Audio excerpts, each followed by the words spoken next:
রাজস্থান মধ্যপ্রদেশ ট্রিপের 14তম দিন।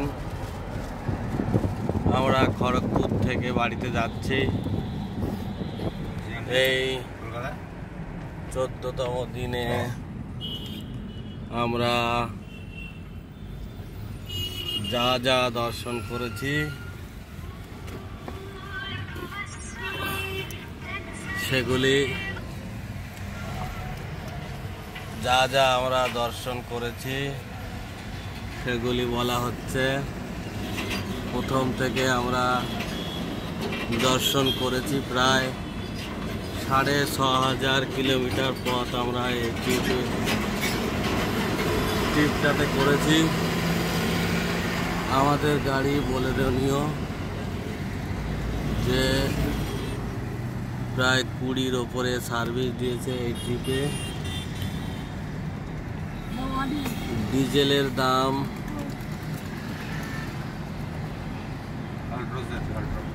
ডিজেলের দাম সব স্টেটে সমান না। পশ্চিমবঙ্গে 92.24, কিছু জায়গায় একটু বেশি আর কিছু কিছু জায়গায় কম। ঝাড়খণ্ডেও প্রায় একই, একটু বেশি। উত্তরপ্রদেশে ডিজেলের দাম অনেক কম। উত্তরপ্রদেশে ডিজেলের দাম 87 টাকা। দিল্লিতেও ডিজেলের দাম কম। আমরা এই ট্রিপে রাজস্থানেও 90 টাকা 91 টাকা ডিজেলের দাম, কিন্তু সব থেকে বেশি ডিজেলের দাম ছত্তিশগড়ে, প্রায় 94 টাকা।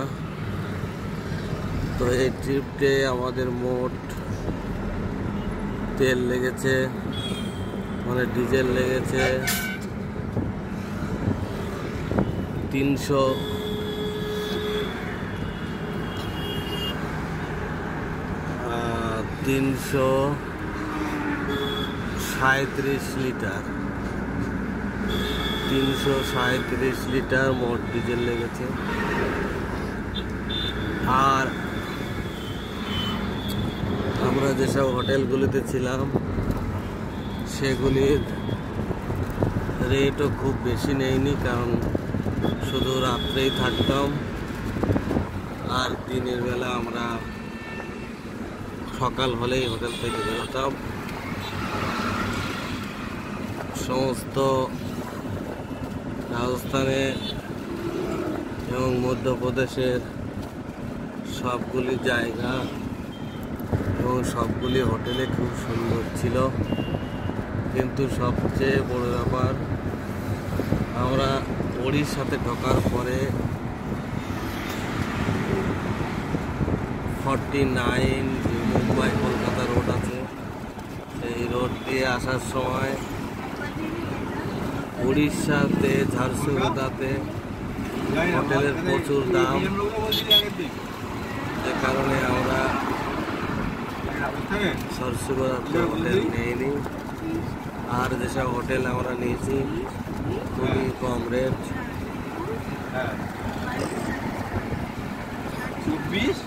আর এই ট্রিপে আমাদের খাওয়া দাওয়ার খরচা খুবই কম হয়েছে, তার কারণ আমাদের বাচ্চা ছিল আকাশ রাতুল থাকায় আমরা খাওয়া দাওয়ার ব্যাপারে নিজেদের খাবারই বেশি খেয়েছি। কথা আমাদের কাছে গ্যাস উনান এবং রান্না করার সরঞ্জাম সবই ছিল। এই ট্রিপে 14তম দিনে আর কিছুক্ষণের মধ্যে আমরা বাড়িতে ঢুকবো। তার টোটাল 14 দিনও আমাদের লাগেনি। দিন রাত ধরলে 13 দিন, 24 ঘন্টায় 13 দিন রাত এবং একটা দিন এই ট্রিপটাতে লেগেছে, 13.5 দিন। আর এই ট্রিপে আমরা যা যা দেখেছি, আমরা প্রথমে বিহারের সাসারামে শেরশাহ-ই-সূরি টম্ব দেখেছি। তারপরে আগ্রাতে গিয়ে আমরা দেখেছি তাজমহল এবং ফতেপুর সিক্রি দেখার পরে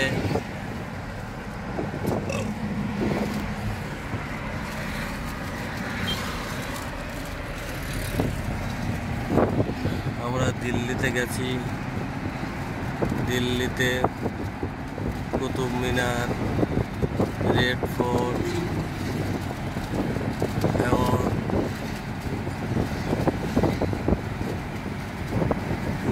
রেড ফোর্ট, সংসদ ভবন এবং সন্ধ্যের সময় আমরা অক্ষরধাম মন্দিরে যাওয়ার কারণে মন্দির খোলা ছিল না, যে কারণে আমরা সেটা দেখতে পাইনি। তবে সামনের থেকে দেখে বেরিয়ে এসেছি। অক্ষরধাম মন্দির দেখার পরে আমরা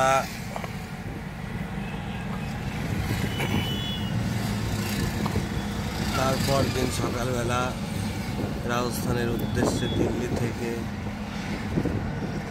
গুরগাঁও হয়ে গুরুগ্রাম হয়ে আমরা চলে যাই জয়পুরের উদ্দেশ্যে। জয়পুরে যাওয়ার আগে ওখান থেকে কিছু কিলোমিটার গিয়ে আমরা কিছুক্ষণের জন্য ভানগড় ফোর্টটা দেখি। ভানগড় দেখার পরে চলে আসি। প্রায় 37 কিলোমিটার যেতে হয় ওখান থেকে। তারপর ওখান থেকে চলে আসি আমরা নিমরানা ফোর্টে। নিমরানা ফোর্ট প্যালেস, যেটা হেরিটেজ সাইটের অন্তর্গত।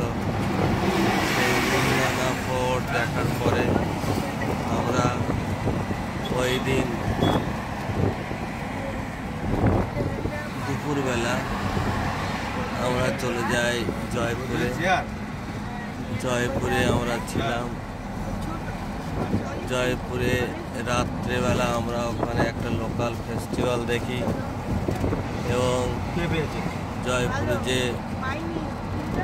ওয়ার্ল্ড ট্রেড পার্ক নামক একটা বড় শপিং মল আছে, আমরা ওখানে যাই দেখার জন্যে যে শপিং মলটা কেমন। তো খুবই বড় শপিং মল। আমাদের গাড়ির পার্কিং নেয় 50 টাকা, কিন্তু ওর ভিতরে ঢুকে আমরা কিছু কিনিনি, কারণ কোনো কিছুই বাচ্চাদের সেভাবে পছন্দ হয়নি। তারপরে আমরা রাত্রেবেলা এসে জলমহল এবং জয়পুর সিটি প্যালেস এবং এইগুলো রাত্রেবেলা দেখি। তারপরে আমরা ওখান থেকে এসে রাত্রেবেলা থাকি। ভোরবেলা আমরা উঠে যাই। উঠে আমরা প্রথমে দর্শন করি হাওয়া মহল দেখার পরে জলমহল দেখার পরে আমরা চলে যাই আমের ফোর্টে। আমের ফোর্ট দেখার পরে আমরা গাড়িতে করেই আমের ফোর্টে আরেকটা ফোর্ট, জয়গড় ফোর্ট, যার সাথে টানেল আছে, সেই জয়গড় ফোর্ট দেখি। জয়গড় ফোর্ট দেখা আসার পথে আমরা নাহারগড় ফোর্ট দেখি। নাহারগড় ফোর্ট দেখেই ওই দিনই আমরা চলে যাই। ওই দিনে আমরা চলে যাই রণথম্বর টাইগার রিজার্ভ ফরেস্টের দিকে, যেখানে আছে রণথম্বরে ফোর্ট। সেই রণথম্বরে ফোর্টের উদ্দেশ্যে আমরা যাত্রা শুরু করি। রণথম্বরে যাওয়ার আগে আমরা সওয়াই মধুপুর নামক স্থানে হোটেলে থাকি। থাকার পরে দিন সকালবেলা রণথম্বর ভ্রমণ করি। রণথম্বর ভ্রমণ করেই আমরা বেরিয়ে যাই আজমেরের দিকে। সেই তারাগড় ফোর্টের উদ্দেশ্যে। তারাগড় ফোর্ট আমরা দুপুরের দিকে দর্শন করি। করার পরে ওখান থেকে আমরা পুষ্করে চলে আসি। পুষ্করে আসার সময় রাস্তা যেহেতু খুবই খারাপ ছিল, তারাগড় ফোর্টের রাস্তা, তাই একটু দেরি হয়ে যায়। পুষ্করে সন্ধ্যেবেলা আসি আমরা, ওখানে কিছু খাওয়া দাওয়া করি। খুব সুন্দর খাওয়া, পুষ্কর লেকের সামনেই আছে। সুন্দর খাওয়া দাওয়া করে আমরা ওই দিনই বিকানেরের দিকে যাত্রা শুরু করি এবং প্রায় 11টার দিকে আমরা বিকানেরের খুব কাছাকাছি একটা জায়গায় হোটেল নিয়ে থাকি। তারপরে সকালবেলা উঠে আমরা বিকানেরে প্রবেশ করি এবং জুনাগড় ফোর্ট দর্শন করি। জুনাগড় ফোর্ট দর্শন করেই আমরা তরণী মাতার মন্দির, যেটা একটা ইঁদুর আছে যে মন্দিরে, সেইটা যাওয়ার চেষ্টা করি, কিন্তু আমাদের হাতে সময় কম থাকার কারণে আমরা সেদিকে আর যাইনি। তারপরে আমরা ওখানে লক্ষ্মীনারায়ণ মন্দির দর্শন করে বেরিয়ে যাই। বেরিয়ে রাস্তাতে আমরা চলতে থাকি। দুপুরে একটা মরুভূমির একটা ক্যানেলের ধারে আমরা খাওয়া দাওয়া করি, নিজেরা রান্না করে। তারপরে ওখান থেকে আমরা বেরিয়ে যাই। বিকানের থেকে আমাদের যাত্রা শুরু হয় জয়সালমেরির উদ্দেশ্যে। জয়সালমেরি গিয়ে আমরা সন্ধ্যে 7টার সময় হোটেল নিয়ে হোটেলে ভালোভাবে পরিষ্কার পরিচ্ছন্ন হয়ে আমরা জয়সালমেরি ফোর্টটা সন্ধ্যেবেলা একটু দেখতে যাই। ওর ভিতরে মানুষ থাকে তাদের মার্কেট দেখার জন্য। তারপরে আমরা হোটেলে ফিরে আসি, এসে আমরা ওখানেই থেকে যাই। সকালবেলা উঠে আমরা বেরিয়ে যাই জয়সালমেরি ফোর্ট দেখতে, কিন্তু তার আগে আমরা চলে যাই সেই থর মরুভূমিতে, যেখানে উট এবং জিপ সাফারি হয় সেই স্থানে। তারপরে ওখান থেকে আমরা দেখার পরে এসে জয়সালমেরি ফোর্ট দেখে আমরা ওখান থেকে বেরিয়ে যাই যোধপুরের দিকে মেহরানগড় ফোর্ট দেখতে। মেহরানগড় ফোর্ট দেখে আমরা ওই দিনই কুম্বলগড় ফোর্টের উদ্দেশ্যে যাত্রা করি। কুম্বলগড় ফোর্ট যাওয়ার রাস্তা খুবই খারাপ ছিল, মানে প্রথম ছিল, কিন্তু কুম্বলগড় ফোর্টের আগে প্রায় 10 থেকে 15 কিলোমিটার রাস্তা তৈরি হওয়ার কারণে খুবই খারাপ ছিল।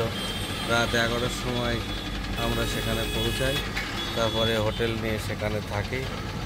একটা হোটেলে চারিদিকে কুম্বলগড় যে পাহাড়ি রেঞ্জ, আরাবল্লী পর্বতের যে রেঞ্জ, সেই রেঞ্জের ভিতরেই হোটেলটা ছিল। অসাধারণ প্রাকৃতিক দৃশ্য ছিল। তারপরে আমরা সকালবেলা কুম্বলগড় ফোর্ট দেখে ওখান থেকে আমরা চলে আসি উদয়পুর সিটি প্যালেসের ওখানে। উদয়পুর সিটি প্যালেস দর্শন করে আমরা শুধু উদয়পুরে সিটি প্যালেস এবং পিচোলা লেক এবং ফতেহ লেক, এই দুটি লেক দর্শন করেই আর ওখানে সময় ব্যয় না করে আমরা চলে যাই